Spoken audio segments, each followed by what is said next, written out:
The day Amara Okafor corrected Gregory Denton's French, she signed her professional death warrant. He was CEO of Denton Global. She was just a waitress with dreams bigger than her bank account. Nobody corrected Gregory Denton. Within months, he'd orchestrated her spectacular rise and calculated downfall at his company, weaponizing everything from falsified translations to media headlines against her. The board believed him. The investors believed him. Everyone believed him. But Gregory had overlooked something critical.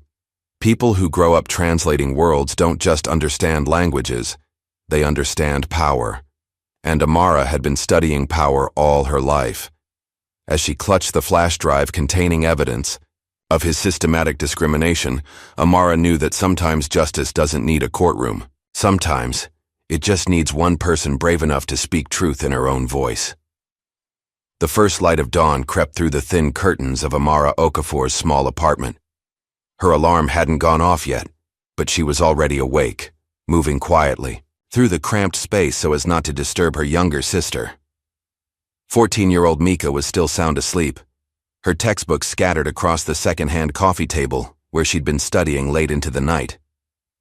Amara paused at Mika's bedroom door, watching her sister's peaceful breathing for a moment before heading to the kitchen. Their tiny refrigerator hummed loudly in the quiet morning as she pulled out ingredients for Mika's lunch: turkey sandwich with the crusts cut off, apple slices, and a small container of peanut butter, just the way Mika liked it. She scribbled a quick note of encouragement in both English and French, tucking it beside the sandwich. "Bonne chance avec ton examen aujourd'hui," she whispered, practicing her accent. "Good luck with your test today." With Mika's lunch prepared, Amara spread her own study materials across the kitchen table. Language flashcards in French and Mandarin were organized into neat piles, color-coded by difficulty. She had an hour before she needed to wake Mika for school. An hour to review her own studies before getting ready for her night shift at La Maison d'Or. Amara had been working at the upscale French-Vietnamese fusion restaurant for nearly 3 years now. The pay wasn't great, but Mrs. Boudreau, the elderly owner, was flexible with her schedule, understanding Amara's need to balance work with her language studies at the community college. More importantly, the restaurant's international clientele gave her plenty of opportunities to practice her languages in real-world settings. "Wo jiao Amara," she practiced in Mandarin, flipping through flashcards. "Han gao xing ren xini." The pile of bills on the counter caught her eye, the red "Final Notice" stamp on the electric bill impossible to ignore. Since their mother had passed away 2 years ago, Amara had become both sister and parent to Mika, shouldering the weight of their mounting debt while trying to keep her own dreams alive. She pushed the bills aside. There would be time to worry about them later. For now, she had languages to master. By the time Amara arrived for her shift at La Maison d'Or that evening, the restaurant was already buzzing with the dinner crowd. The soft glow of crystal chandeliers illuminated the dining room, casting warm light over the white tablecloths and gleaming silverware. "Cutting it close tonight, eh?" Marcus, the head waiter, winked as she hurried through the kitchen. At 24, he'd been working at La Maison d'Or since high school and knew all the regulars by name. "Sorry," Amara replied, quickly tying her apron. "Mika had a French test to study for, and I lost track of time." "You and those languages," Marcus laughed, handing her a stack of menus. "Table 7 needs water, and 12 just sat down. VIPs, from what I hear." Amara nodded, taking a deep breath to center herself before stepping onto the restaurant floor. La Maison d'Or catered to Boston's elite, business executives, politicians, old money families who appreciated the unique blend of French classics with Vietnamese influences. The menu was written entirely in French, with small Vietnamese additions, a touch Mrs. Boudreau insisted upon to maintain authenticity. As Amara approached table 12, she immediately sensed the power dynamics at play. 3 men in expensive suits, leaning in over the table in deep conversation. The man with his back to the restaurant seemed to be leading the discussion, his voice carrying just enough to draw attention without seeming to try. "Gentlemen," Amara greeted them with a warm smile, placing water glasses on the table. "Welcome to La Maison d'Or. May I tell you about our specials this evening?" The man in charge turned, revealing a handsome face hardened by ambition. His steel gray eyes assessed Amara with the cold calculation of someone used to measuring others solely by their usefulness. Gregory Denton, he introduced himself unnecessarily, as if Amara should recognize the name. CEO of Denton Global Holdings, he gestured to his companions. James Wright, CFO, and Elias Monroe, our head of international relations. While James barely acknowledged her with a nod, Elias, a tall man with kind eyes and salt and pepper hair, offered a genuine smile. Pleasure to meet you, Amara replied professionally. Our chef has prepared a wonderful canard à l'orange this evening with a Vietnamese lemongrass reduction that je voudrais commander le bœuf bourguignon, Gregory interrupted, his French pronunciation butchered beyond recognition. He glanced at his companions with smug satisfaction, clearly pleased with himself. Amara hesitated only a moment before gently correcting him. Le bœuf bourguignon, monsieur. An excellent choice. Gregory's smile froze on his face. He stared at Amara, eyes narrowing slightly. Didn't know they hired linguists in aprons here, he said, his tone casual but with a sharp edge. Just trying to be helpful, sir, Amara replied evenly, maintaining her composure. Well, since you're so helpful, Gregory continued, picking up the menu and waving it in front of her. Why don't you translate this for us? If you're so smart, then translate it. The challenge hung in the air. James looked uncomfortable, while Elias watched with quiet interest. Several diners at nearby tables had fallen silent, the tension palpable. Without blinking, Amara took a deep breath and began to translate. First in perfect French, then fluent Spanish, switching seamlessly to Mandarin, and finally Vietnamese. Her newest language and still not perfect, but impressive nonetheless. Each word flowed naturally, her accent shifting appropriately with each language. When she finished, the silence around them was deafening. Then from a corner table, someone began to applaud softly. Soon others joined in, impressed by the unexpected display of linguistic prowess. Gregory's face had turned an alarming shade of red. He snatched the menu back, his knuckles white with tension. Parlor tricks don't close deals, he muttered, loud enough for his companions to hear. I'll have the steak, rare. He looked past Amara as if she'd suddenly become invisible. And tell the chef not to overdo it this time. As Amara took the rest of their orders, she noticed Elias Monroe studying her with newfound interest, though he remained silent. James kept his eyes fixed on his water glass, clearly wanting no part in the tension. Very impressive, Elias said quietly, as she finished writing down their orders. Gregory shot him a sharp look. We're here to discuss the Singapore merger, not recruit staff. Under his breath he added, uppity service staff should know their place. Though the words weren't meant for her ears, Amara heard them clearly. She maintained her professional smile, refusing to let him see how the barb had landed. I'll put these orders in right away, gentlemen. In the kitchen, Amara took a moment to compose herself, hands braced against the cool metal prep table.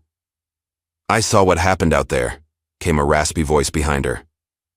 Mrs. Boudreau, the restaurant's 70-year-old owner, stood in the doorway of her office. Born in Senegal, raised in France, and married to a Vietnamese chef, Claudette Boudreau had built La Maison d'Or from nothing after immigrating to America 40 years ago. That man, Mrs. Boudreau continued, her accent still thick despite decades. In Boston, he tries to make you small because your brightness shows him how dim he is. Amara smiled weakly. It's fine, Mrs. B, I'm used to it. No. The older woman's voice was firm. Never get used to it. Never let them shrink your brilliance. She patted Amara's hand. My mother taught me. When they try to bury you, remember, you are a seed. You grow through it, yes? Amara nodded, grateful for the wisdom. Yes, ma'am. Good. Now take table 4 their appetizers before Marcus has a fit. The rest of the evening passed without incident. Gregory Denton's table was demanding but manageable, with Gregory himself barely acknowledging Amara's existence after their initial encounter. She noticed Elias watching her occasionally, but his gaze was thoughtful rather than judgmental. By the time her shift ended at midnight, Amara was exhausted. Her feet ached as she waited for the bus that would take her home to Dorchester. The late-night route was sparse, with only a few other passengers, mostly service workers heading home after long shifts downtown. When Amara finally unlocked her apartment door, she expected to find the lights off and Mika asleep. Instead, her sister was sitting on the couch, still in her school clothes, clutching a piece of paper. Her eyes were red-rimmed from crying. "Mika? What's wrong? Why are you still up?" Mika wordlessly handed over the paper. It was an eviction notice. 3 months behind on rent. 72 hours to pay or vacate. "I found it taped to the door when I got home from school," Mika said, her voice small.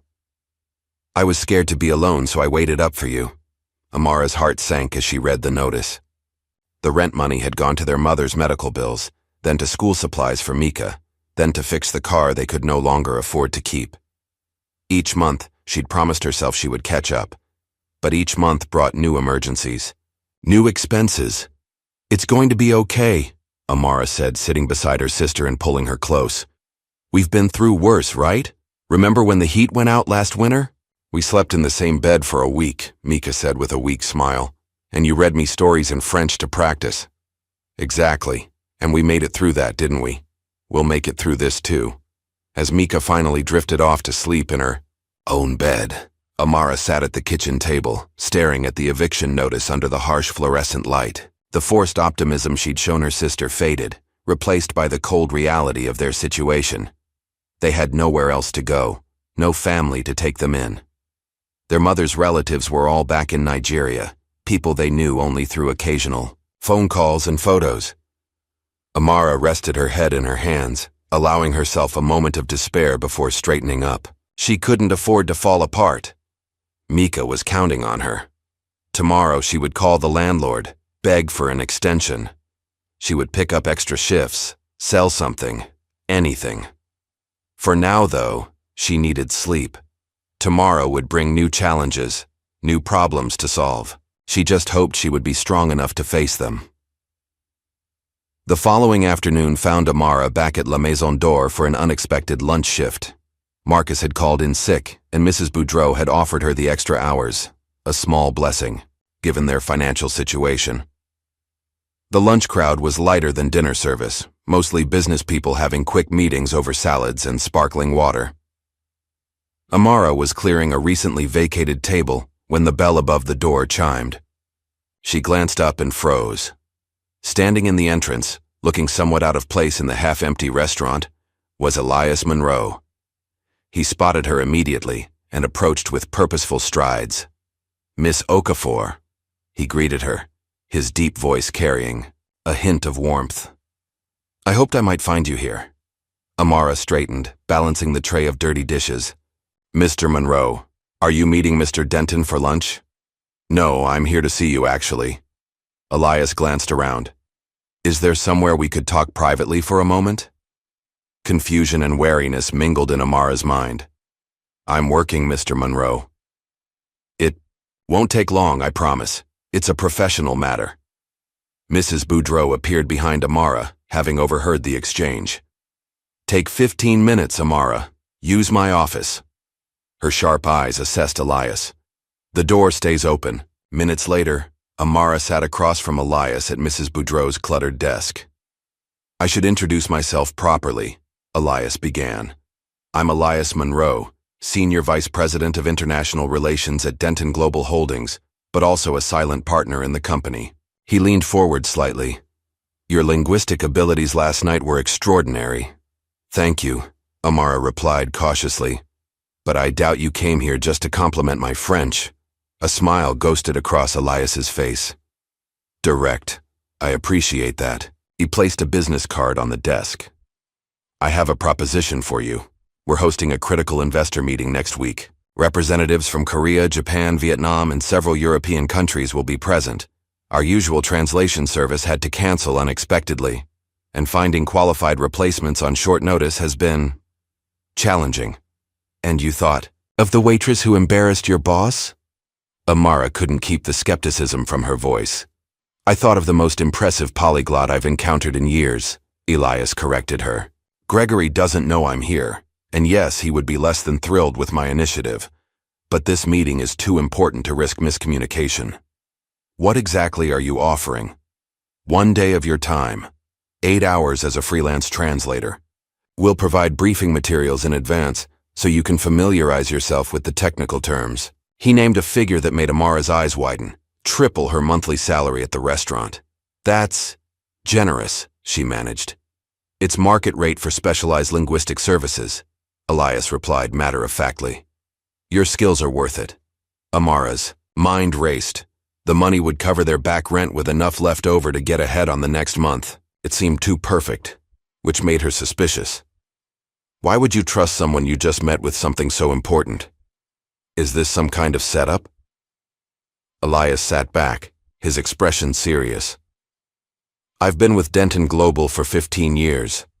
In that time, I've learned to recognize exceptional talent when I see it. Gregory was out of line last night, but his behavior inadvertently revealed a potential asset. He shrugged. As for trust, the materials are confidential, but not classified. You'd sign a standard NDA. Amara thought of the eviction notice sitting on her kitchen table, of Mika's tearful face. When is this meeting? Next Thursday, 9 a.m. to 5 p.m., our downtown office. After Elias left, Mrs. Boudreau found Amara still sitting in the office, staring at Elias's business card. Well, the older woman prompted. What did the suit want? Amara explained the offer. Mrs. Boudreau listened without interrupting, her weathered face revealing nothing. You're going to take it, she said when Amara finished. It wasn't a question. I don't know. It feels complicated. Mrs. Boudreau laughed, a rough sound like sandpaper. Life is complicated, child. Money is simple. They need what you have. Make them pay for it. What if it's a trap? What if Mr. Denton set this up to humiliate me again? Then you smile, take their money, and walk away with your head high. Mrs. Boudreau tapped the desk with a gnarled finger. But I don't think it's a trap. The man who came here, his eyes are honest. The other one, the big boss with the bad French, his eyes are like a snake. Learn to tell the difference. The following Thursday, Amara stood outside the gleaming glass tower of Denton Global Holdings, her heart hammering in her chest. She'd spent every spare moment of the past week studying the briefing materials Elias had sent over. Complex financial terms in multiple languages, industry-specific vocabulary, cultural nuances that might affect negotiations. The lobby was all marble and steel, designed to intimidate. Amara smoothed down her only business suit, a navy blue ensemble found at a thrift store and altered by hand to fit her tall frame. Her hair was pulled back in a neat bun, professional and unobtrusive. Miss Okafor? A receptionist approached. Mr. Monroe asked me to escort you upstairs. The elevator whisked them to the 38th floor, where Elias waited by a set of glass doors. You made it, he said, relief evident in his voice. The Korean contingent arrived early. Everyone else is on their way. He lowered his voice. Gregory knows you're coming. He wasn't pleased, but the board overruled him. Just be prepared. Amara nodded, swallowing her nervousness. I've studied all the materials. I'm ready. The boardroom was impressive. A long table of polished mahogany surrounded by leather chairs, floor-to-ceiling windows offering a panoramic view of Boston Harbor. A few people were already seated, conversing quietly in Korean. They looked up curiously as Amara entered. Gregory Denton stood at the head of the table, deep in conversation with an assistant. When he spotted Amara, his expression hardened into a cold glare. He excused himself and strode over. Mr. Monroe's charity project, he said by way of greeting, voice low enough that only she and Elias could hear. Let's be clear. You're here as a translator, nothing more. You speak when spoken to. You translate exactly what is said. No embellishments, no interpretations. One mistake and you're out. Understood. Perfectly, Mr. Denton, Amara replied evenly. Good. He turned to walk away, then paused. And try not to embarrass yourself. This isn't a restaurant where party tricks impress tourists. As the room filled, with executives and investors, Amara took her assigned seat near the middle of the table. Elias had positioned her strategically, equidistant from the various international representatives. She noticed several glances in her direction, curiosity, assessment, and in a few cases dismissal. She was clearly the youngest person in the room, and one of only 3 women. The meeting began with Gregory's polished welcome, followed by presentations from various department heads.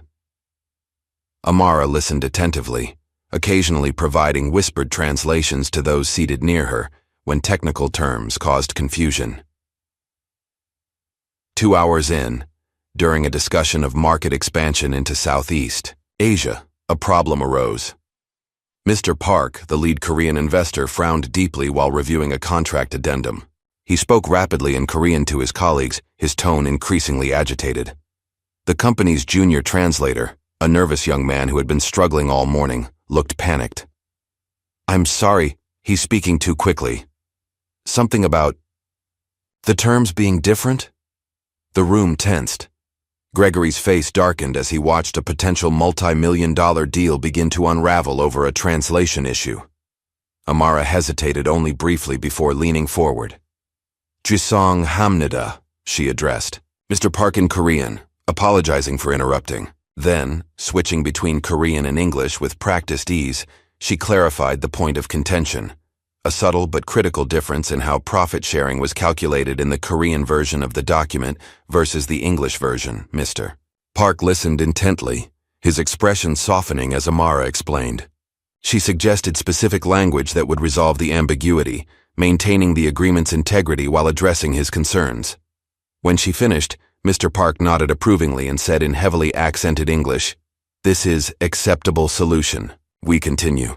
The tension in the room dissipated. Several people exhaled audibly. Gregory's expression was unreadable as the meeting resumed its normal flow. During the lunch break, Elias found Amara in a quiet corner of the executive lounge. "That was impressive," he said, handing her a bottle of water. "You potentially saved us months of renegotiation."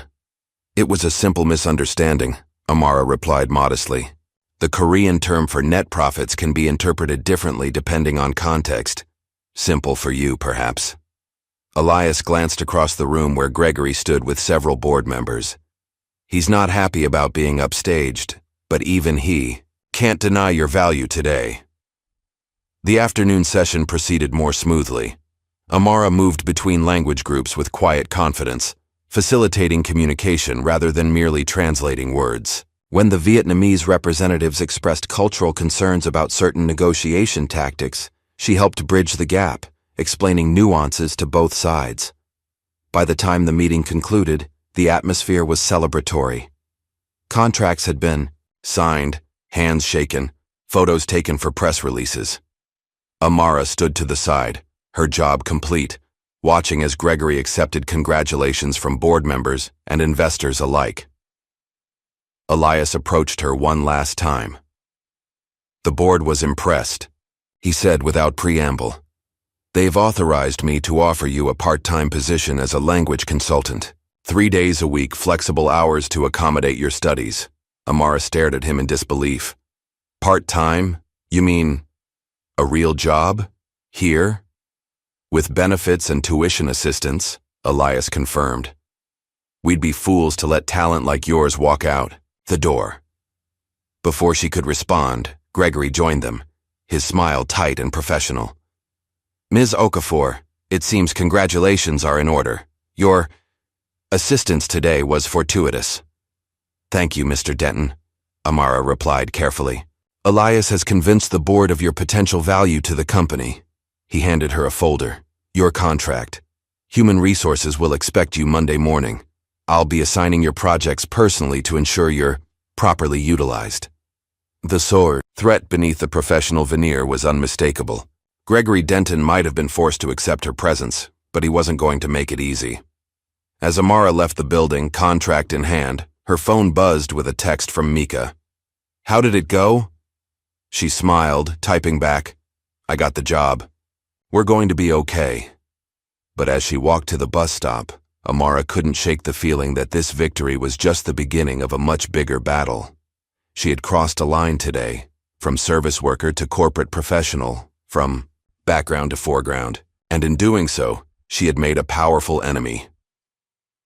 The sun was setting as her bus pulled away from downtown, casting long shadows between the skyscrapers. Amara watched Gregory Denton emerge from the building, sliding into the back of a waiting town car. Their eyes met briefly through the bus window. In that moment, something passed between them. A recognition, a challenge. Gregory might have the power, the position, the privilege. But Amara had something he couldn't buy or intimidate away. Brilliance that refused to be diminished. As the bus lurched forward into traffic, Amara turned away from the window and opened the contract folder. Her new life was about to begin, complicated, challenging, and entirely unexpected. She thought of what Mrs. Boudreau had told her. When they try to bury you, remember you are a seed. It was time to grow. 3 months into her new position. At Denton Global, Amara stood before a packed audience at the Boston Cultural Exchange Center. The nonprofit had invited her to give a talk on the evolution of African languages, particularly how colonization had shaped linguistic patterns across the continent. Public speaking had never been Amara's strength, but as she warmed to her topic, her natural passion took over. Language isn't just communication, she explained, gesturing to the slide showing a map of Nigeria's diverse linguistic regions. It's identity. It's history. When my mother taught me Igbo alongside English, she wasn't just giving me words, she was connecting me to generations before me. The audience was captivated. Professionals, academics, and language enthusiasts nodded along as Amara seamlessly wove personal anecdotes with scholarly insights. In the back row, partially hidden by a column, sat Elias Monroe. He had slipped in quietly after the presentation began, not wanting to distract her. Now he watched with unmistakable pride as his discovery commanded the room. The colonial powers understood that controlling language meant controlling people, Amara continued. They forbade native tongues in schools, in government, in literature. But what they couldn't erase was the resilience of those languages, how they survived in proverbs, in songs, in the secret conversations between parents and children. When the applause finally died down after her closing remarks, Amara found herself surrounded by attendees eager to continue the conversation. Business cards were pressed into her hands. Invitations to speak at universities and cultural organizations followed. It wasn't until the crowd had thinned that she spotted Elias approaching. "That was remarkable," he said, genuine admiration in his voice. "You're wasted in corporate boardrooms." Amara laughed. "Boardrooms pay better than non-profit lectures. Besides, I'm learning a lot at Denton." Speaking of which, Elias lowered his voice.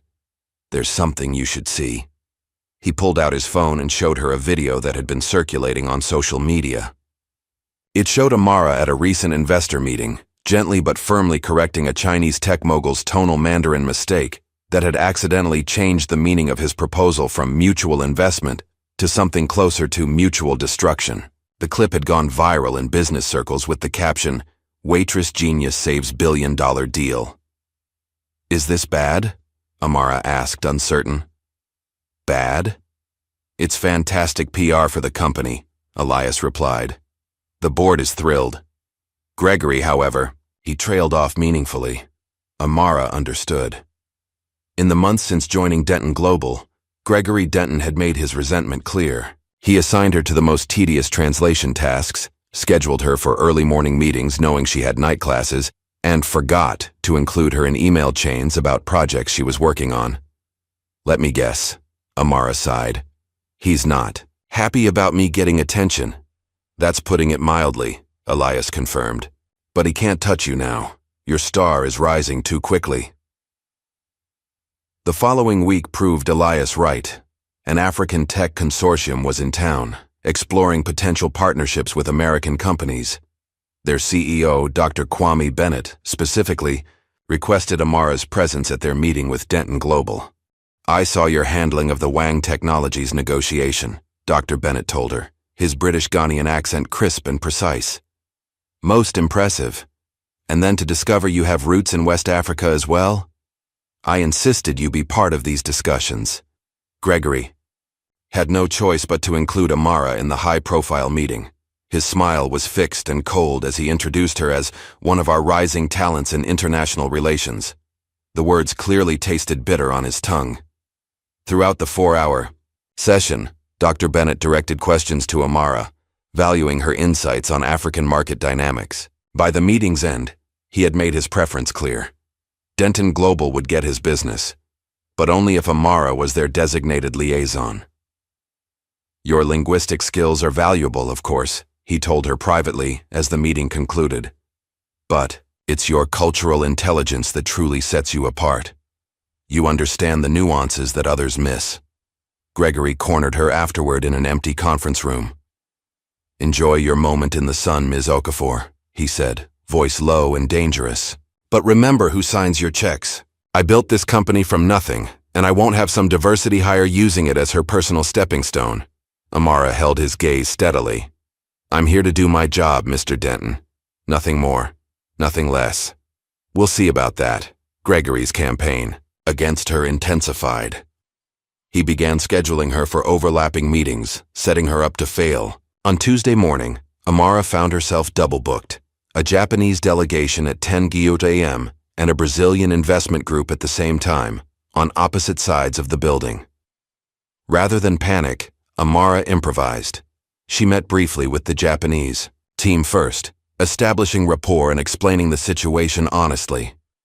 Then she hurried to the Brazilians, apologizing for the delay by briefly addressing them in Portuguese. Moving between the two meetings required careful timing and quick thinking, but by lunchtime, both groups were impressed with her attentiveness and cultural sensitivity.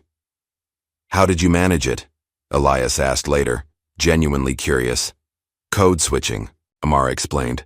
Not just languages, but cultural approaches. The Japanese team values structure and preparation, so I provided detailed written translations in advance. The Brazilians respond to personal connection and storytelling, so I focused on building relationships quickly. Elias shook his head in admiration. Gregory was certain you'd crash and burn today. I know, Amara replied simply. That's why I couldn't. One crisp autumn afternoon, Amara received an unexpected text message from a number she didn't recognize. Tea at the Gardner, Museum 3 p.m. Melanie Denton, Gregory's wife. They had met briefly at a company function, exchanging the polite pleasantries expected of such encounters. Melanie had struck Amara as intelligent, but reserved, always slightly in her husband's view. Shadow curiosity overcame caution, and at precisely 3 p.m. Amara found herself in the museum's sunlit cafe. Melanie was already seated, an elegant woman in her 40s with auburn hair and shrewd eyes that didn't miss much. Thank you for coming, Melanie said, pouring tea from a delicate pot. I've been wanting to talk to you privately for some time. Must admit I was surprised by your invitation, Amara replied carefully. I imagine you were. Melanie stirred her tea thoughtfully. Gregory doesn't know I'm here. He wouldn't approve. Amara tensed slightly. Mrs. Denton. Melanie, please. She waved a manicured hand. This isn't about my husband, not directly. It's about you. Her gaze was evaluating but not unkind. You're making quite the impression at Denton Global. Not everyone can do that while facing obstacles. I'm not sure what you mean. I think you do. Melanie took a sip of her tea. I know what it's like to be sidelined in your own story, Amara. To have your contributions minimized. To watch men take credit for your ideas. The admission hung between them, unexpected and revealing. Before I was Mrs. Gregory Denton, Melanie continued, I was Melanie Harrington, with an MBA from Wharton and a promising career in finance. Now, I'm the perfect corporate wife who organizes charity galas and knows which wines pair best with salmon. You gave up your career? Amara asked. Not gave up. Traded away, piece by piece, a compromise here, a concession there. All so reasonable at the time. Melanie's smile held a trace of bitterness. I'm telling you this because I see something in you that I once had. Something worth protecting. I appreciate your concern, but this isn't charity or pity. Melanie interrupted sharply. It's recognition. The company talks about diversity and inclusion, but the old guard, Gregory's circle, they see talent like yours as a threat to the natural order. And you're warning me? I'm acknowledging you. Melanie leaned forward. You've made an ally in Elias, which is smart. But don't underestimate what Gregory will do to maintain control. He doesn't play fair, and he doesn't forget slights. As they parted outside the museum, Melanie handed Amara a business card with her personal number written on the back. If you ever need to talk about anything, call me. Amara tucked the card into her pocket, unsure what to make of this strange, new alliance. At home that evening, Amara found Mika surrounded by younger students from her school. French textbooks and worksheets covered the kitchen table as Mika patiently explained verb conjugations to a confused-looking boy. Non. Com. Ça, Jason, Mika corrected gently, guiding his pencil. Je vais, tu vas, il va. Amara watched from the doorway, heart swelling with pride. At 15, Mika was already becoming a leader, sharing her own love of languages with others. Since when do you tutor? Amara asked after the students had left. Since last month, Mika replied, gathering scattered papers. Ms. Winters said I have a gift for explaining things. I get paid $10 an hour from the academic support budget. That's wonderful. Amara hugged her sister tightly. I thought, maybe I could help with expenses, Mika said hesitantly. You're always working so hard and now with school and the new job. Hey. Amara pulled back to look Mika in the eye. That's not your responsibility. You focus on being a teenager and getting good grades. But I want to help, Mika insisted. You've done everything for us since Mom died. Let me do this small thing. Amara relented, recognizing the same determination in her sister that she felt in herself. All right. But most of it goes into your college fund. Mika's smile faltered. Slightly. I got another note today. She pulled a crumpled paper from her backpack and handed it to Amara. It was the third such note in 2 weeks, anonymous messages targeting Mika with increasingly personal attacks. Nobody wants to hear your fake French. Go back to Africa with your scholarship-stealing sister. Amara's hands shook with anger. Have you told Ms. Winters about these? Mika shook her head. It'll just make it worse. Besides, I know who it is. Tyler Westfield's dad lost his job at some big company where a black woman got promoted instead. He rants about it all the time, and Tyler just repeats whatever his dad says. Amara fought to keep her expression neutral, not wanting to add to Mika's burden. If it happens again, promise you'll tell someone? These kinds of threats can escalate. I promise, Mika agreed reluctantly. But I'm not scared of them, Amara. I'm proud of us, of you. They can't take that away. The following week brought the biggest test of Amara's growing influence at Denton Global. The company was preparing to announce a major expansion into African markets, with a press conference scheduled to unveil the initiative. Gregory had been positioning himself as the architect of the expansion, despite the fact that Amara had developed many of the key strategies based on her work with Dr. Bennett's consortium. On the morning of the board presentation, the final step before the public announcement, Amara arrived to find her name conspicuously absent from the speaker list. Instead, Gregory had assigned her to take notes. Is there a problem, Ms. Okafor? Gregory asked when she approached him before the meeting. I developed half of this proposal, Amara said evenly. Dr. Bennett specifically requested my involvement, and you'll be involved, taking comprehensive minutes. Gregory's smile didn't reach his eyes. Unless you think that's beneath your talents? Before Amara could respond, Elias joined them, several board members in tow. Ah, there you are, Amara. I was just telling Dr. Fitzgerald about your brilliant handling of the Nairobi negotiations. An older woman with silver hair and sharp eyes extended her hand. Dr. Patricia Fitzgerald, head of the International Strategy Committee. Your work on this expansion has been exceptional, young lady. I'm looking forward to hearing your presentation today. Gregory's smile froze. Actually, I'll be delivering the full presentation, Patricia. Miss Okafor is assisting with logistics. Dr. Fitzgerald raised an eyebrow. Is that so? Because the board specifically requested that we hear from the team who developed the strategy, including Ms. Okafor. Her insights on the cultural nuances of the West African markets were highlighted in last month's report. The standoff was brief but decisive. 10 minutes later, Amara found herself at the podium, presenting her portion of the expansion strategy to the entire board. She spoke with confidence and authority, her deep understanding of both the business metrics and cultural context evident in every slide. When she finished, the boardroom erupted in applause. Several members approached her afterward with questions and congratulations. Gregory stood to the side, his expression thunderous.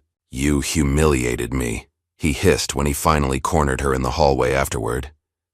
"You went over my head to the board." "I did my job," Amara replied calmly. "The job I was hired to do." "Let me make something perfectly clear." Gregory stepped closer, lowering his voice. "You are here because it looks good on our diversity reports, not because you belong in this company. I built Denton Global, and I decide who succeeds here." Amara stood her ground, refusing to be intimidated. "Mr. Denton, with all due respect, my work speaks for itself." "Does it?" His laugh was cold. "You mock what you don't understand. This isn't a game where the smartest person wins. It's about power and connections, things you'll never have." "You mock what you fear," Amara countered, finally giving voice to the truth she'd recognized from their first meeting. "And you fear me, because I've built myself from the ashes you left people like me in." Gregory's face contorted with rage, but before he could respond, Elias rounded the corner. "There you are," he said cheerfully, deliberately ignoring the tension. "Amara, you're needed for the press briefing preparations. The communications team has some questions about terminology for the press release." As Amara walked away with Elias, she could feel Gregory's eyes burning into her back. She had crossed a line, and they both knew it. The question now was what he would do about it. The answer came sooner than expected. Despite Gregory's opposition, Amara was given a prominent role in the expansion announcement. International partners had specifically requested her presence, leaving him no choice but to include her in the massive deal-closing ceremony. The press coverage was overwhelmingly positive. "Denton Global pioneers inclusive approach to African market expansion," read one headline. A business magazine featured a photo of Amara, alongside Dr. Bennett, captioned, "The new face of international business relations." For a brief shining moment, it seemed Amara had finally secured her place at the table. Her unique combination of linguistic prowess and cultural intelligence had proven invaluable, and even her critics within the company had to acknowledge her contributions. But in the quiet corners of the executive floor, Gregory Denton was plotting his revenge. The first hint of trouble came on an ordinary Tuesday. Amara arrived at work to find her security clearance had been downgraded, restricting her access to certain documents and areas of the building. When she inquired with HR, she was told it was a system update that would be resolved shortly. By Friday, the glitch remained unresolved. Amara had missed 2 important meetings because she couldn't access the secure conference rooms where they were held. Emails containing vital information weren't reaching her inbox. When she tried to access translation files she had been working on, the system claimed she didn't have permission. "Something's wrong," she told Elias during a hastily arranged coffee break. "It's like I'm being systematically cut out of the workflow," Elias frowned. "I've noticed. Gregory's been unusually quiet lately. Never a good sign. Let me see what I can find out." The following week, Amara was assigned to prepare materials for an upcoming presentation to potential partners in Vietnam. She worked tirelessly, translating complex legal and financial terms, ensuring cultural sensitivity in all marketing materials, and coordinating with the Vietnamese team. 2 days before the presentation, she received an urgent email from an IT administrator requesting verification of recent translation changes. When she opened the attached files, her blood ran cold. The translations were riddled with errors, offensive terms, grammatical mistakes, and mistranslated financial figures that drastically altered the terms of the proposed partnership. "These aren't my translations," she told the IT administrator. "Marcus Wright over the phone. Someone has tampered with my files. The system shows they were last modified using your credentials," Marcus replied, his tone professionally neutral. "At 11:42 p.m. last Thursday." "That's impossible. I was at home with my sister. I logged off at 6:30. I'm just telling you what. The logs show, Ms. Okafor. I've already had to escalate this to Mr. Denton and the compliance team. Amara felt sick. This wasn't a coincidence or a mistake. It was sabotage. And it had Gregory Denton's fingerprints all over it, though she had no way to prove it. She spent the next 48 hours frantically correcting the corrupted translations, working through the night to ensure the presentation materials were accurate. By the time she finished, she was exhausted but satisfied that the damage had been contained. Or so she thought. On the morning of the presentation, Amara was stopped at the lobby security desk. "I'm sorry, Ms. Okafor, but I can't let you upstairs," the guard said apologetically. "Your access has been suspended pending an investigation." Investigation? Into what?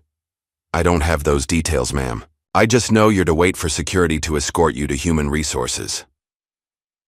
Bewildered and increasingly alarmed, Amara was led to a small conference room on the second floor. Inside waited Brenda Thompson from HR, a man she didn't recognize who was introduced as Jim Parker from Legal, and Gregory Denton himself, his expression a mask of grave concern. "Ms. Okafor," Brenda began formally, "serious allegations have been raised concerning your recent work on the Vietnam Partnership materials." "What? Allegations?" Amara demanded. "Someone tampered with my translations. I spent 2 days fixing them."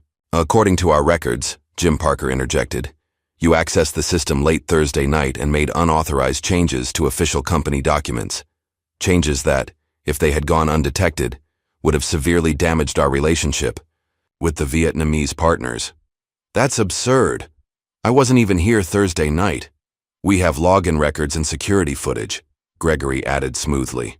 "It shows someone using your credentials and entering the building with your ID card." Amara's mind raced. "Then someone stole my ID or copied it. I was home with my sister. She can verify that." "Your sister," Gregory repeated, his tone making it clear what he thought of that alibi. How convenient. For the next hour, Amara was subjected to a barrage of accusations. The evidence against her seemed overwhelming. System logs, corrupted files traced to her computer, security footage showing someone, face obscured, entering the building using her access card. "This is a setup," she said finally, her voice trembling with anger and disbelief. "Mr. Denton has been trying to undermine me from day one. This is just his latest attempt." Gregory's expression hardened. "That's a serious accusation, Ms. Okafor. One that further demonstrates your lack of judgment and professionalism."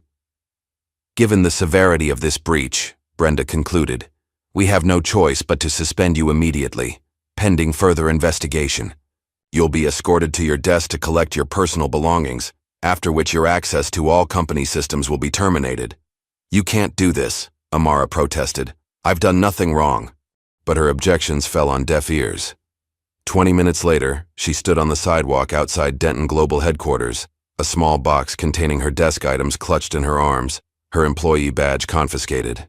Security had watched her every move as she packed up, as if she might steal something or cause damage on her way out. The humiliation was complete.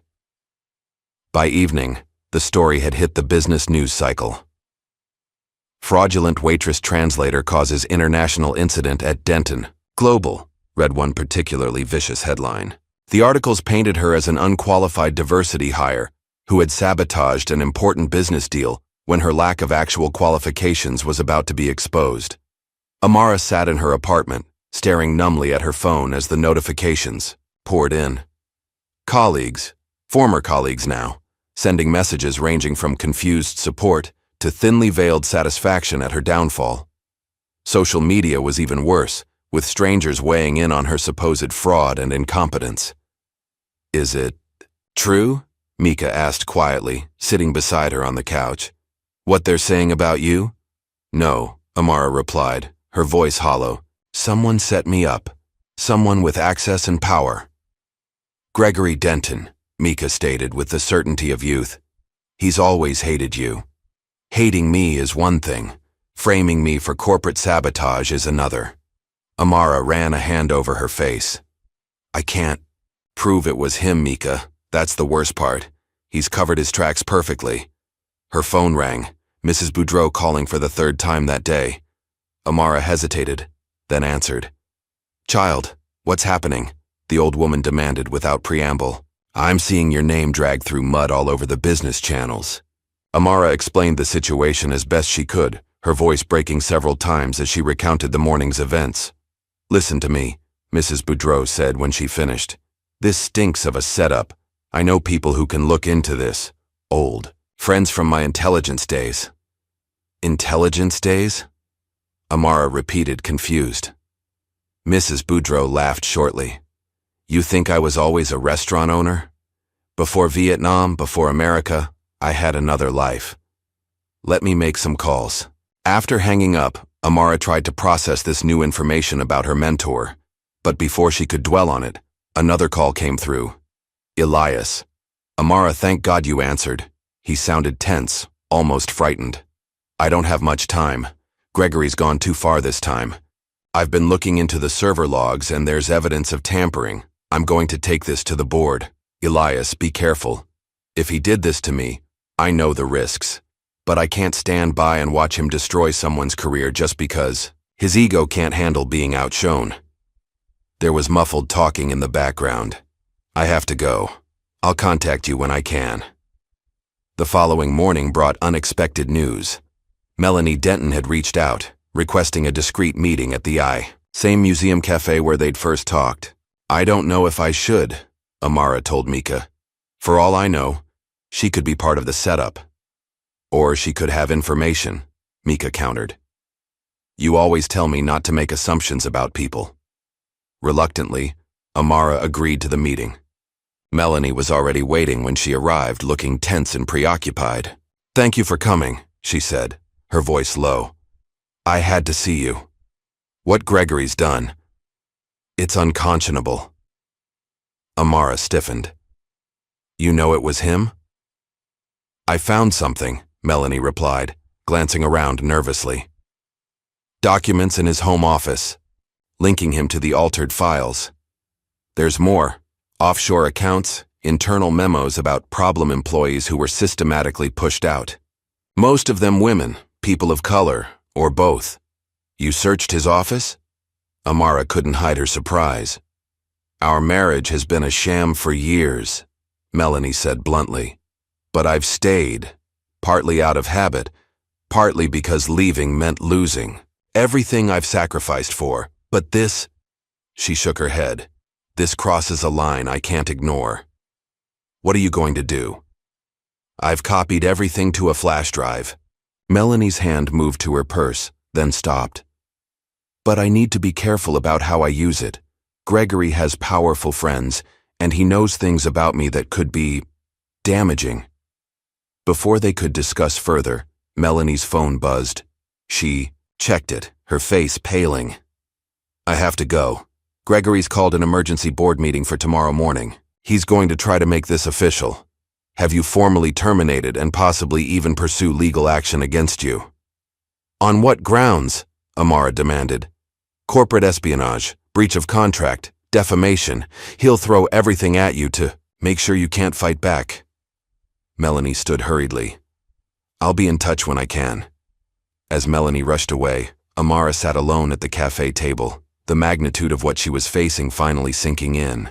Her career was in tatters, her reputation destroyed, and a powerful man with resources and connections was determined to bury her completely.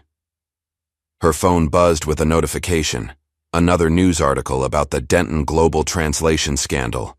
This one questioning her academic credentials and suggesting she had faked her language proficiency. The comment section was filled with vitriol, much of it tinged with racism and sexism. But amid the hatred, something unexpected was happening. Justice for Amara was trending in local social media circles. Leading the charge was Mika, who had mobilized her friends and classmates to share stories of Amara's character and achievements. Former restaurant customers from La Maison d'Or were posting about her linguistic abilities. Dr. Bennett had released a statement supporting her skills and integrity. A small resistance was forming. The next morning, Gregory arranged a press conference, ostensibly to address the unfortunate situation and clarify the company's position. Amara received a formal email inviting her to attend and make a statement regarding recent events. "It's a trap," Elias warned when she called him. "He wants you to grovel publicly, to beg for your job back. It reinforces his narrative that you were never qualified in the first place. What should I do? Don't give him what he wants. If you attend, do it on your terms." Amara arrived at Denton Global for the press conference dressed impeccably in a tailored black suit, her head held high despite the whispers and stares that followed her through the lobby. Cameras flashed as she took a seat in the front row, directly in Gregory's line of sight. He faltered momentarily when he saw her, clearly not expecting her to actually show up. But he recovered quickly, launching into a prepared statement about maintaining the highest standards of integrity and unfortunate incidents that, while rare, must be addressed decisively. When he finished, he turned to Amara with a practiced expression of regret. "Ms. Okafor, would you like to make a statement at this time?" All eyes turned to her. This was the moment Gregory had orchestrated, her public humiliation, complete with cameras to capture her downfall. Slowly, deliberately, Amara rose from her seat. She looked at Gregory for a long moment, seeing the anticipation in his eyes. Then, without saying a word, she turned and walked calmly toward the exit. "Ms. Okafor?" Gregory called after her, his voice sharp with surprise. "Don't you have anything to say?" Amara paused at the door, turning slightly. "Not to you," she said clearly, her voice carrying across the suddenly silent room. Then she walked out, leaving Gregory standing at the podium, his script in tatters. Outside, away from the cameras and the spectacle, Amara finally allowed herself to feel the full weight of what had happened. She walked to a nearby park and found a secluded bench where, for the first time in years, she broke down in tears. Everything she had worked for, everything she had built for herself and Mika, was crumbling around her. As dusk fell, and the park emptied, Amara remained on the bench, emotionally exhausted but unable to face going home yet. A woman walking with a young girl passed by, then stopped and turned back. "Excuse me," the woman said hesitantly. "Are you Amara Okafor?" Amara tensed, expecting accusations or insults. "Yes." To her surprise, the woman smiled warmly. "I thought so. My daughter saw your picture in the news." She gestured to the girl who was staring at Amara with undisguised admiration.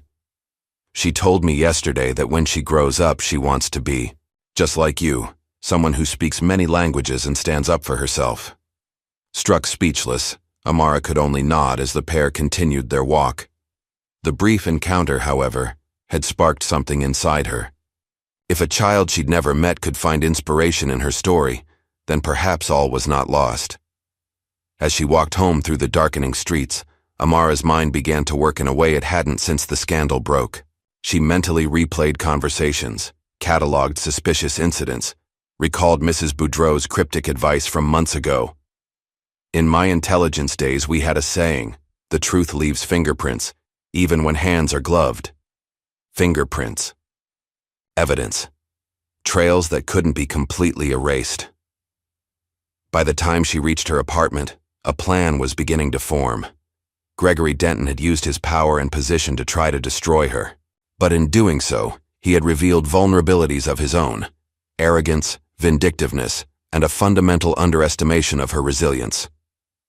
Mika was waiting up, despite the late hour. "How was the press conference?"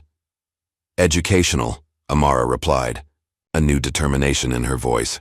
"I learned something important today." "What's that?"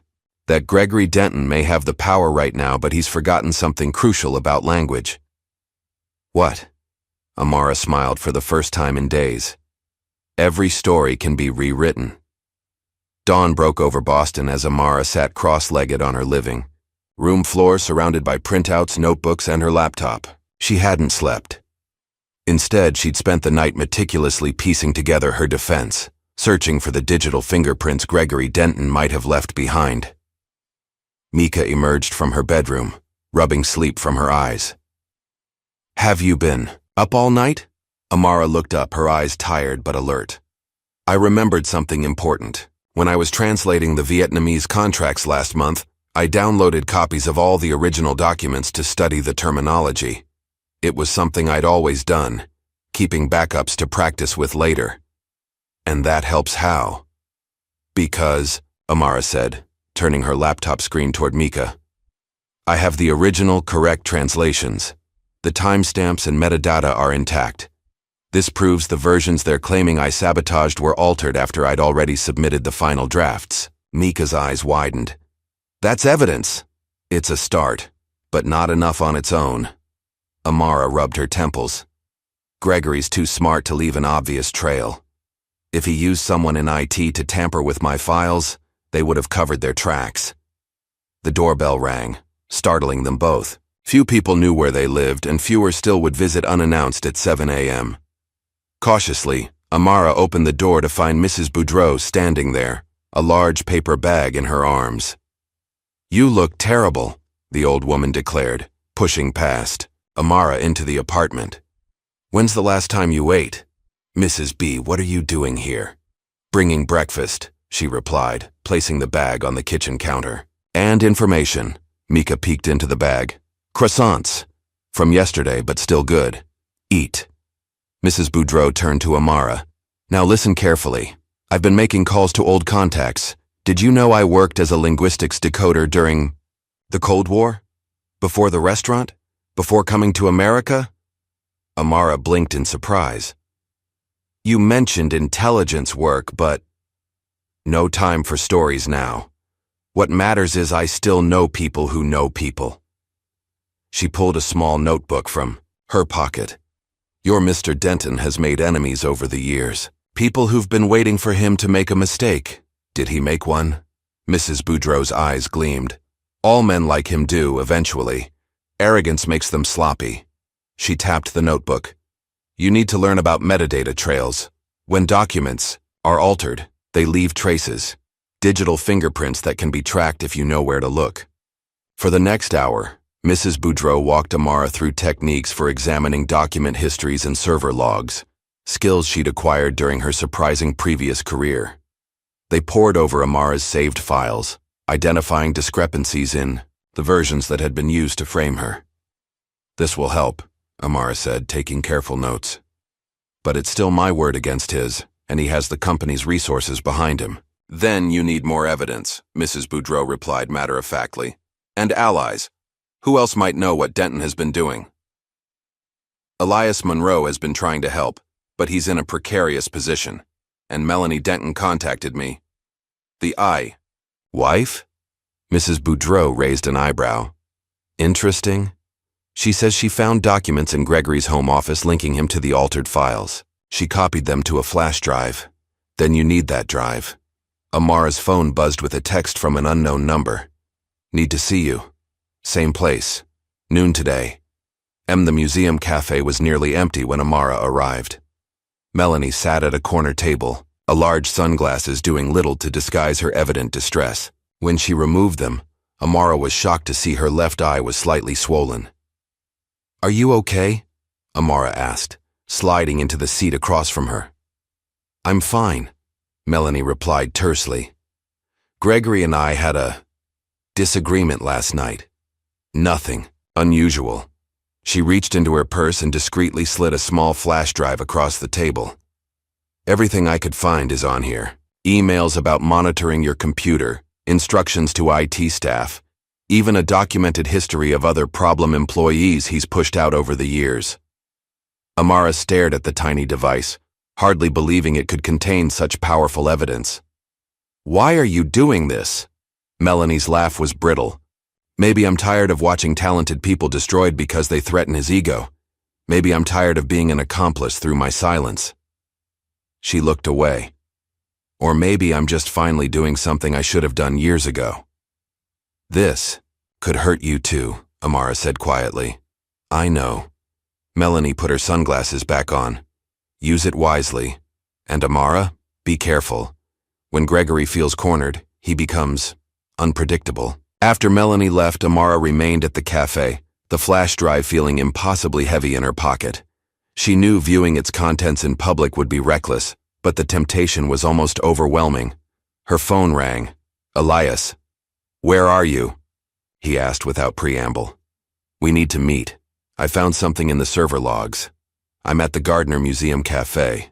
But Elias, I already have evidence. Melanie gave me—" "Not over the phone," he cut her off. "I'll be there in 20 minutes, don't leave." While waiting, Amara's phone buzzed with a notification from Mika's social media campaign. Just as Amara was gaining traction, former employees had begun reaching out, sharing their own experiences of discrimination and sabotage at Denton Global. What had started as a personal vendetta against Amara was revealing a pattern of abuse extending far beyond her case. When Elias arrived, he looked haggard but determined. "The IT department keeps backup logs of all system access," he explained after ordering coffee. "Gregory had someone delete the regular logs but forgot about the secondary backups. They clearly show someone using admin credentials to access your account the night the files were altered. Can you prove it was Gregory?" "Not directly. The credentials belonged to Marcus Wright in IT, a loyal Gregory lieutenant. But I found emails instructing Marcus to handle the situation with our troublesome translator. It's circumstantial, but combined with other evidence." Amara pulled out her laptop. "Let's see what Melanie found." The flash drive contained a treasure trove of incriminating documents. Gregory's private emails discussing how to manage the Okafor problem, files tracking offshore payments to an IT consultant for special projects, and most damning of all, a folder labeled Personnel Management, containing detailed strategies for forcing out employees who threatened Gregory's authority or control. "This is worse than I imagined," Elias murmured, scrolling through the files. "He's been doing this systematically for years. The question is, what do we do with it?" Amara asked. "If we go public, it could destroy the company. Maybe that's what needs to happen." Amara considered this. There are hundreds of innocent employees who would be hurt, and the international partners who've put their trust in Denton Global's commitments. "Then we need leverage," Elias said thoughtfully. "Something that forces change without destroying everything." "What about the Korean investors?" Amara suggested. "Dr. Park was very concerned about ethical business practices when I worked with him. If he knew what was happening—" Elias nodded slowly. "One major investor pulling out would create enough pressure for the board to act, without necessarily collapsing the company." He checked his watch. "I have to get back before I'm missed. Gregory's watching me closely. Be careful with that drive. It's your insurance policy." After Elias left, Amara made a decision. She composed a careful email to Dr. Park, outlining the situation in professional terms and attaching select documents from the flash drive that demonstrated the pattern of discrimination without revealing company secrets. She emphasized her concern for the integrity of their partnership rather than her personal grievance. The response came faster than she expected. Dr. Park was deeply troubled by the evidence and would be reconsidering the terms of their relationship with Denton Global unless the company took immediate action to address these ethical concerns. Within hours, the ripple effect began. Dr. Park contacted other investors, who reached out to board members with questions. By evening, Amara received a text from Elias. "Board emergency meeting called for tomorrow. Gregory furious, firing people left and right to create scapegoats. Be ready." The next morning brought an unexpected email from Brenda Thompson in HR, requesting Amara's presence at a confidential arbitration meeting to resolve outstanding concerns regarding recent events. The message was carefully worded, betraying nothing of the chaos Elias had described. Amara deliberated her response. This could be another trap, but it could also be an opportunity to present her evidence in an official setting. After consulting with Mrs. Boudreau and Elias, she agreed to attend, but with conditions. She would bring legal representation, and the meeting would include board members, not just Gregory and his allies. When Amara arrived at Denton Global, the following morning, she was escorted to the main boardroom rather than the small conference room where she'd been ambushed before. Inside waited an assemblage that made her pulse quicken. Gregory, looking uncharacteristically disheveled, several board members including Dr. Fitzgerald, Brenda from HR, and the company's chief legal counsel. Gregory's face darkened when he saw her. This is a private corporate matter, Ms. Okafor. Your conditions were inappropriate and unnecessary. Yet here we all are, Amara replied calmly, taking a seat. I believe transparency benefits everyone at this point. Before Gregory could respond, the door opened again and Melanie walked in. The room fell silent as she took a seat beside Amara. Gregory's expression shifted from anger to confusion. Melanie, what are you doing here? Supporting the truth, she replied, her voice steady despite her evident nervousness. The door opened once more, admitting a woman in a crisp suit who introduced herself as Caroline Winters from the Equal Employment Opportunity Commission. I'm here as an observer, she explained. My office received multiple complaints regarding discriminatory practices at Denton Global. Gregory's face flushed with fury. This is outrageous. Who authorized this? I did, Dr. Fitzgerald stated firmly. As head of the ethics committee, I felt outside oversight was appropriate given the serious nature of the allegations. The meeting quickly transformed from what Gregory had clearly intended as another attempt to intimidate Amara into a formal examination of the evidence against him. Amara presented her case methodically, the original translation files with their timestamps, Elias's server log findings, and finally, the damning contents of Melanie's flash drive. These documents, Melanie explained, her voice gaining strength as she spoke, were found in Gregory's home office. They detail not only the specific plan to frame Ms. Okafor, but a long-standing pattern of similar actions against employees deemed threatening to his authority. The board members examined the evidence in stunned silence. Gregory alternated between vehement denials and attempts to discredit the sources, but with each passing minute, his position weakened.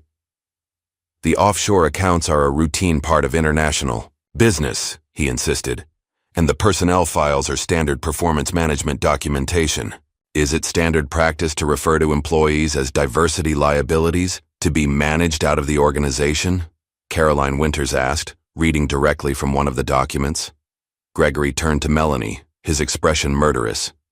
You had no right to access my private files. This is a violation of what, Gregory? Melanie interrupted. Our marriage? The one you've treated as a business arrangement for years? The one that gave you cover while you systematically crushed the careers of anyone who threatened your fragile ego? The room fell silent again. Dr. Fitzgerald cleared her throat.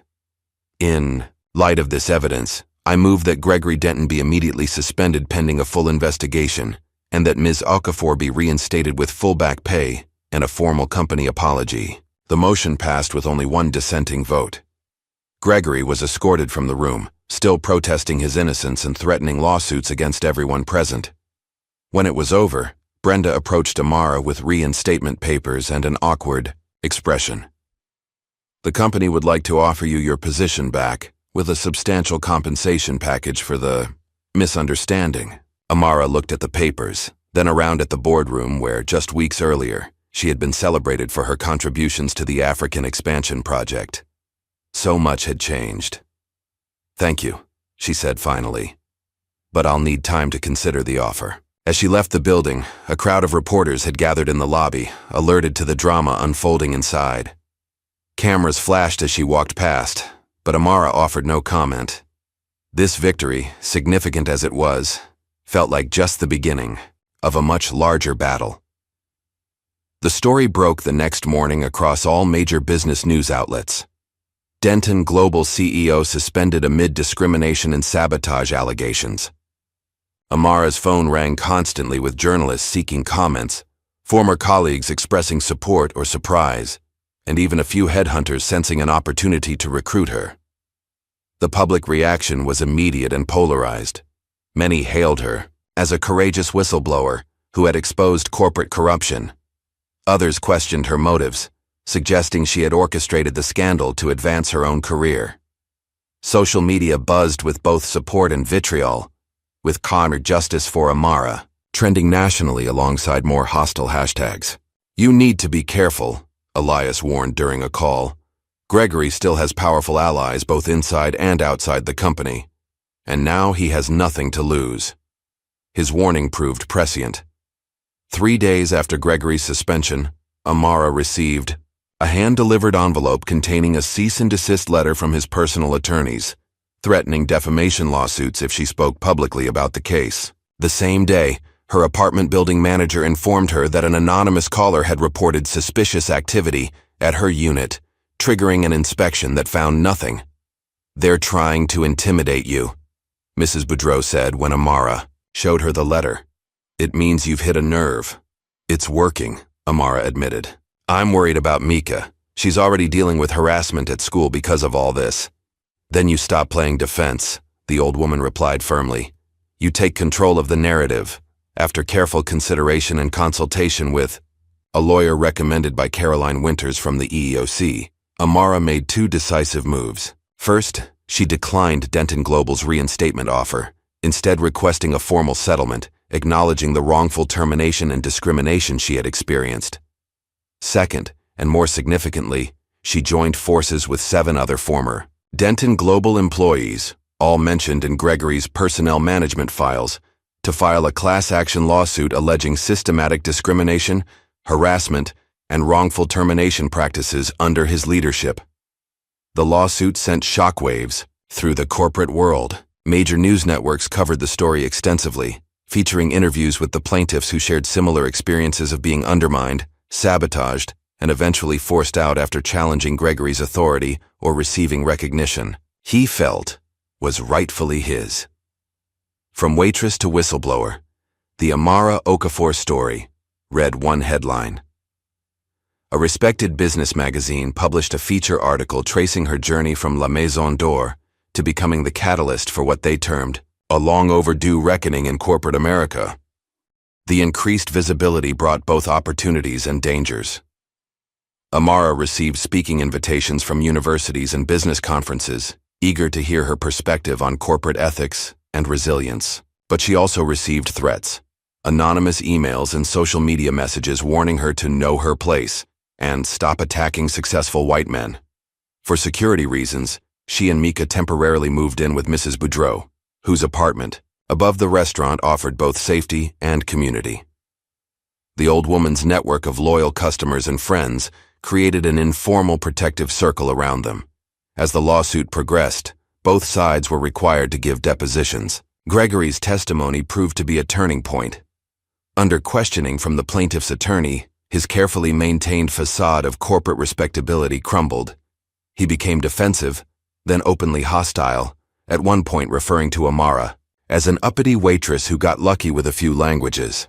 When pressed about the pattern of discrimination evident in his personnel decisions, he lost his temper completely. "I built this company from nothing," he shouted. "I decide who succeeds there. Not some diversity committee, not some board worried about their ESG scores, and certainly not employees who don't know their place." The outburst was devastating to his case, revealing the prejudice that had driven his actions.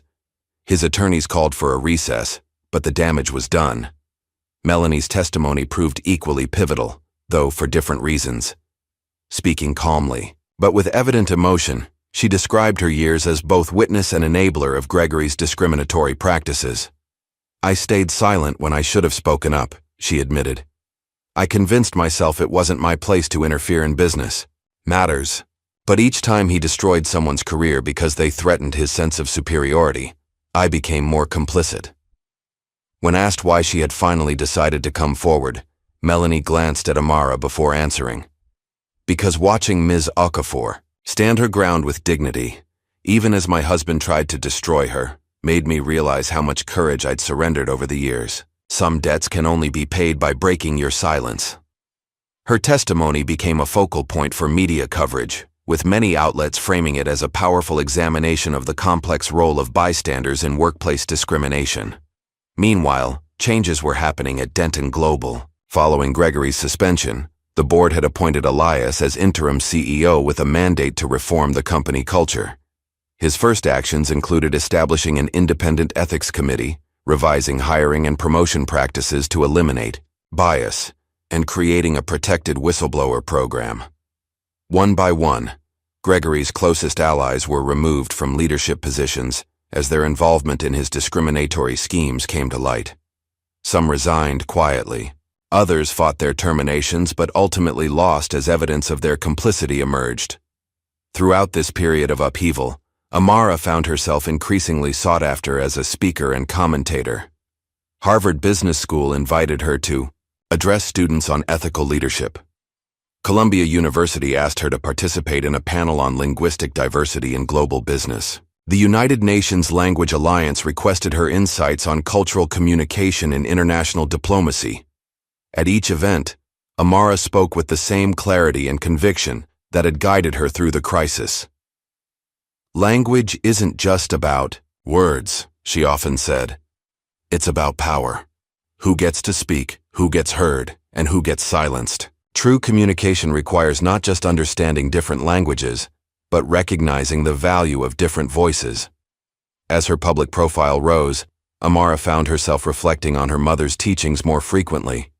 She remembered sitting at their kitchen table as a child, listening to her mother recite proverbs in both Igbo and English, explaining how the same wisdom took on different shades of meaning in each language. Onye kwe chi ya ekwe, her mother would say. When one says yes, their personal God says yes also. Then she would translate the deeper meaning. Your belief shapes your reality. If you believe in yourself, the universe makes a path for you. Those memories sustained Amara during the most challenging moments of the lawsuit, especially when the pressure threatened to overwhelm her. They also helped her support Mika, who struggled with the sudden spotlight on their family. Everyone at school is talking about us, Mika complained one evening. Some kids think it's cool, but others, their parents work in finance and business, and they say you're destroying a great company because you couldn't handle criticism. Amara sat beside her sister on the bed. Does that bother you?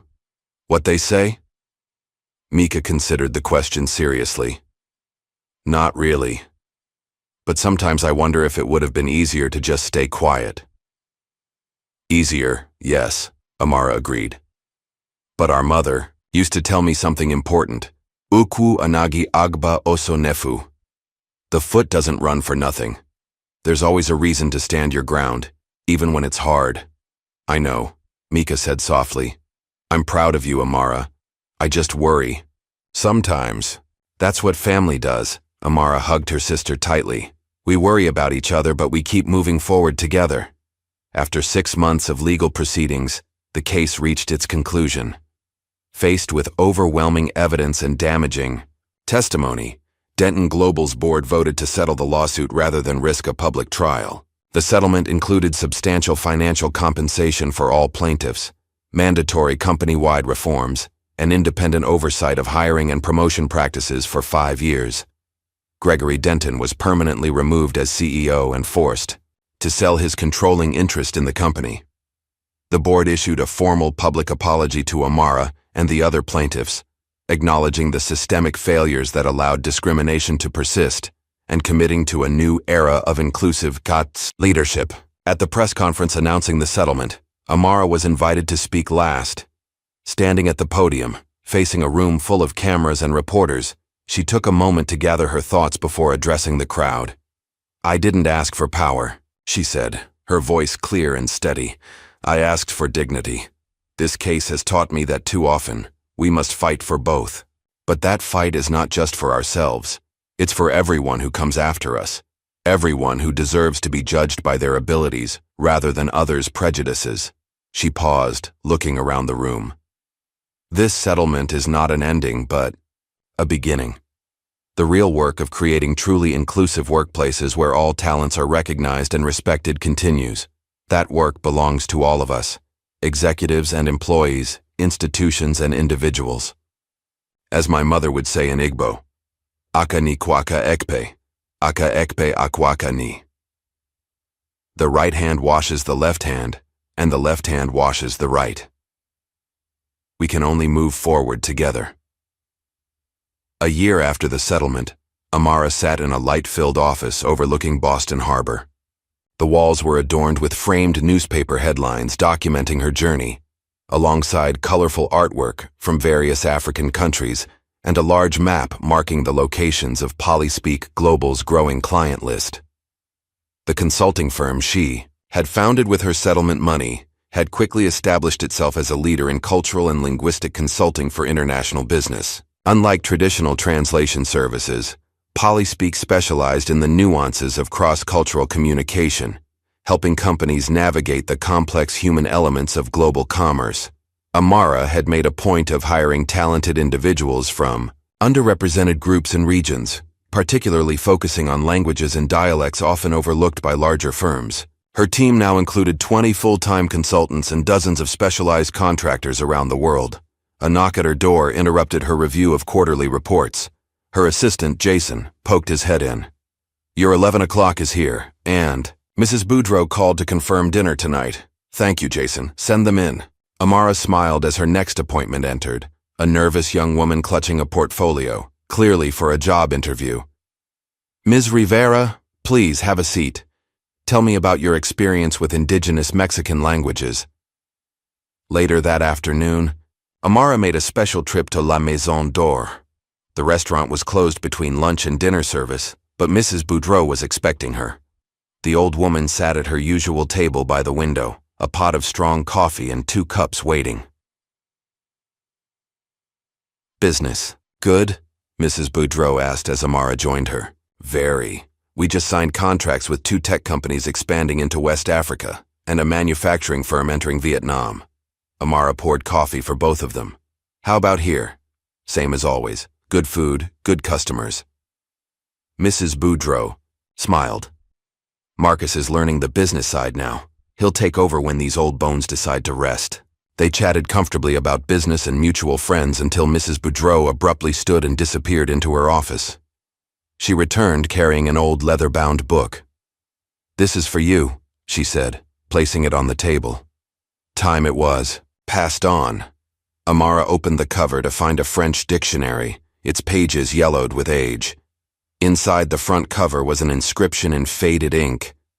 "To Claudette, may these words build bridges between worlds. Dakar, 1954. "Your dictionary from Senegal," Amara murmured, touched by the gesture. "My father gave it to me when I was 12, Mrs. Boudreau explained. Said it would open doors for me. He was right." She tapped the cover gently. "Now it's yours. Pass it on when the time comes."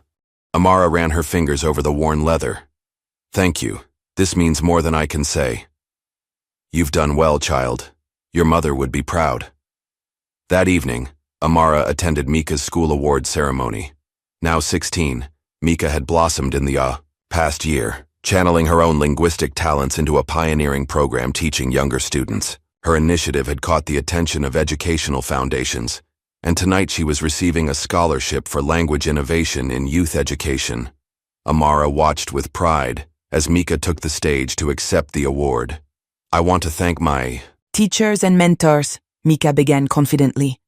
Then, switching effortlessly to French, she continued, "Et je remercie ma sœur Amara, qui m'a montré la valeur des langues et le pouvoir des mots." Finally, she added a phrase in Igbo that brought tears to Amara's eyes, a proverb their mother had often repeated about strength growing from adversity. As the audience applauded, Amara noticed a familiar face several rows ahead. Gregory Denton. Thinner than she remembered, his once immaculate appearance now slightly disheveled, he sat alone, applauding mechanically as he scanned the crowd. Their eyes met briefly before he looked away, clearly uncomfortable at being recognized. After the ceremony, Amara learned from another parent that Gregory was now giving paid seminars on corporate resilience to small business groups, a far cry from his former status. His reputation in major business circles was irreparably damaged, and most of his former contacts had distanced themselves from him. Amara felt no satisfaction at his downfall, only a quiet acknowledgement that actions eventually find their consequences. She deliberately avoided him as she and Mika left the auditorium. "Was that him?" Mika asked as they walked to the car. "Gregory Denton?" "Yes," Amara replied simply. "Aren't you going to say something to him?" Amara shook her head. "Some stories are better left finished." The following week brought news about Melanie Denton. Her memoir, Behind the Curtains, A Wife's Silence, A Woman's Voice, had been released to critical acclaim. The book detailed her experiences as the spouse of a powerful executive, exploring themes of complicity, courage, and redemption. Amara attended the Boston launch event, where Melanie spoke eloquently about the courage it takes to admit your own failures and the responsibility we all have to challenge injustice even when, especially when, doing so is personally costly. After the reading, they embraced warmly. "How are you?" Amara asked. "Finding my way," Melanie replied with a genuine smile. "The divorce was finalized last month. It's strange starting over at 50, but also liberating." She lowered her voice. "Did you hear about Elias?" "The official announcement is tomorrow, but yes." Elias Monroe had been confirmed as the permanent CEO of Denton Global, now rebranded as Monroe International. Under his leadership, the company had instituted groundbreaking diversity initiatives, promoted many of Amara's former allies, and established a foundation supporting educational opportunities for underrepresented groups in business.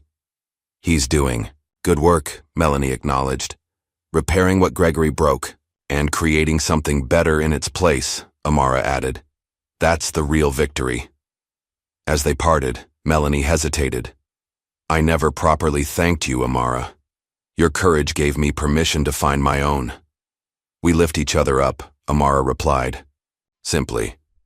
That's how change happens. Back at her office the next day, Amara received an unusual delivery, a handwritten letter from Ghana. The carefully printed English was from a 12-year-old girl named Adwoa. "Dear Ms. Okafor, my teacher showed us a video of your speech at the United Nations. Because of you, I told my teacher I want to speak 10 languages, not just one. My father says I should be practical, but my mother says I should dream big like you did. Can a girl from Accra really become someone important who speaks for others? Please write back if you can." Amara immediately set aside her other work to compose a reply, enclosing one of her mother's Igbo proverbs translated into both English and Twi. That weekend, she gave her first lecture as a visiting professor at Boston University. The classroom was packed with graduate students eager to learn from her experiences in international business and linguistic diplomacy. "Language isn't just words," she told them as the session concluded. "It's power, and power shared is freedom. Remember that in whatever careers you pursue." As the students filed out, Amara remained at the lectern for a moment, reflecting on the journey that had brought her to this point. From the frightened young woman struggling to pay rent while caring for her sister, to a respected business leader and educator, the path had been neither straight nor easy. A memory surfaced, her mother's voice whispering in Igbo late one night when Amara, then just 10 years old, had been struggling with a school assignment. "Nwa mai mirenke oma," her mother had said gently. "You did well, my daughter." The memory no longer brought pain as it once had, only a sense of connection and continuity. Her mother's wisdom lived on through her, and now through Mika as well. Later, that afternoon, Amara and Mika walked together past La Maison d'Or, where Mrs. Boudreau waved from the window.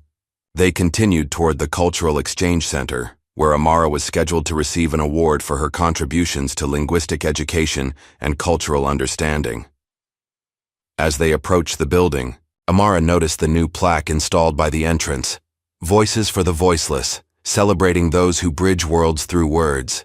And below it, a smaller inscription that made her stop in her tracks. "Amara D. Okafor, Voice for the Voiceless, Champion of Dignity." "They added your name," Micah said, squeezing her hand. "Right where it belongs." Amara stood silently for a moment, taking in the simple recognition of her journey. Not the lawsuits or the headlines or even her professional success, but this acknowledgement of what had driven her all along. The belief that language could build bridges, that dignity was worth fighting for, and that one voice could open the way for many others. "Come on," she said finally, smiling at her sister. "We have more work to do."